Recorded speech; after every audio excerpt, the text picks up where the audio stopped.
तो दोस्तों आज हम बात करने वाले हैं कल जो सुप्रीम कोर्ट में आरएमजी और जीएसटी को लेकर के जो फैसला सुनाया है उसके बारे में। हालांकि जो जजमेंट आई है उसके रिगार्डिंग वीडियो मैं पहले ही बना चुका हूं, जिसका लिंक आपको वीडियो के डिस्क्रिप्शन में दे दिया है। आई बटन के ऊपर भी क्लिक करके आप जो इस वीडियो को देख सकते हैं। मगर उस वीडियो के कमेंट में बहुत सारे लोगों ने कमेंट करके कुछ सवाल पूछे हैं, तो इस वीडियो में उन्हीं सवालों के जवाब में देने की पूरी कोशिश करूंगा। तो चलिए फिर बिना किसी देरी के इस वीडियो को हम शुरू करते हैं। मगर उससे पहले अगर आपने ये वीडियो अच्छी लगी तो वीडियो को लाइक कर दीजिएगा। चैनल से जुड़ने के लिए चैनल को भी सब्सक्राइब करके बेल नोटिफिकेशन को ऑल पर सेट कर दीजिएगा।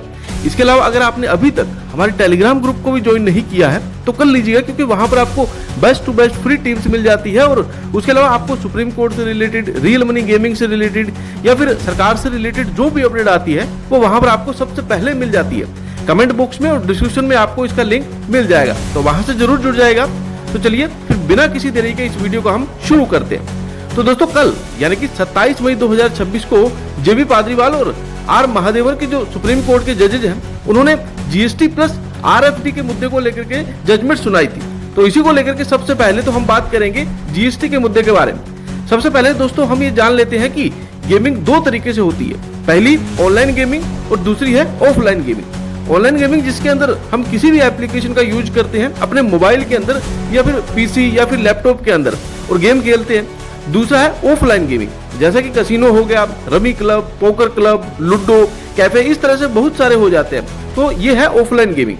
अब ये जो गेमिंग कंपनियां हैं, चाहे वो ऑनलाइन हो या फिर ऑफलाइन गेमिंग कंपनियां हैं, इनको भी गवर्नमेंट को 28% जीएसटी टैक्स देना होता है यूजर्स के डिपॉजिट के जो फुल फेस वैल्यू पे।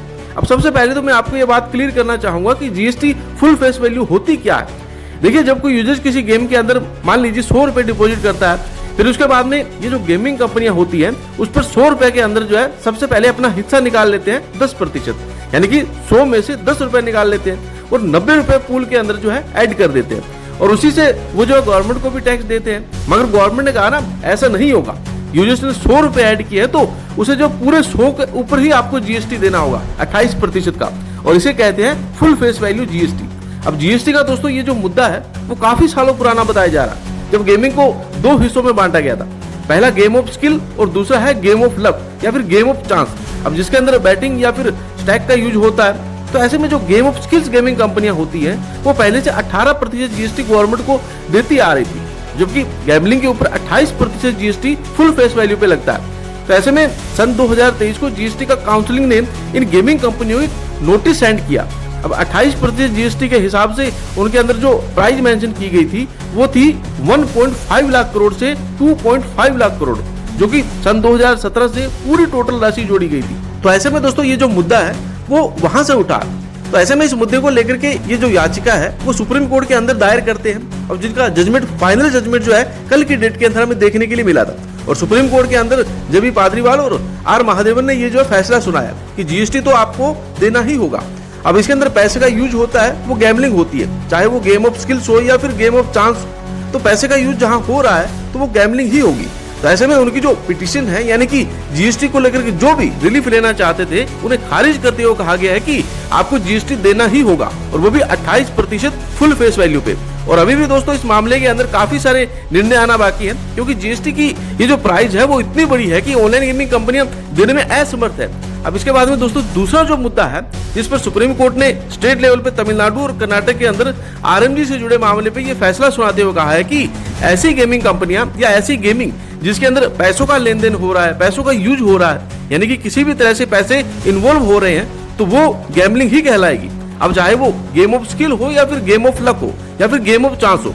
तो कहने का मतलब दोस्तों ये है कि एक तरीके से गेम ऑफ स्किल और गेम ऑफ चांस का जो फैसला बना, जो फासला बना हुआ है, इन दोनों ही फासले को इन्होंने खत्म कर दिया।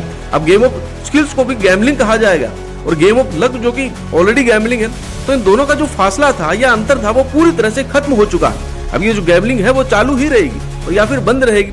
तो इसका जो अधिकार है वो सेंट्रल गवर्नमेंट यानी कि उस स्टेट की गवर्नमेंट ले सकती है कि हमें जो इसको स्टेट के अंदर हमें चालू रखना है या फिर बंद करना है, और ये पूरा अधिकार सेंट्रल गवर्नमेंट के पास में ही होगा। अब इसके अलावा गेमिंग पर strict rules and regulation, users की सेफ्टी एंड प्रोटेक्शन का भी अधिकार दिया गया है। आई होप कि दोस्तों अब आपके सारे सवालों के जवाब मिल चुके होंगे। बाकी दोस्तों वीडियो में इतना ही। जैसे इसके रिगार्डिंग कोई भी नया अपडेट आता है तो मैं आपको वीडियो बना करके जरूर अपडेट करूंगा। मगर उससे पहले अगर आपको ये वीडियो अच्छी लगी तो वीडियो को लाइक कर दीजिएगा और साथ साथ चैनल से भी जुड़ जाइएगा। कहने का मतलब ये है कि चैनल को भी सब्सक्राइब करके बेल नोटिफिकेशन को भी ऑल पे सेट कर लीजिएगा। फिलहाल आपका इस पूरे मामले को लेकर के क्या कहना है? क्या ड्रीम 11 या माई 11 सर्कल जैसी फैंटेसी ऐप बैन होनी चाहिए या फिर नहीं? हमें कमेंट करके जरूर बताइएगा।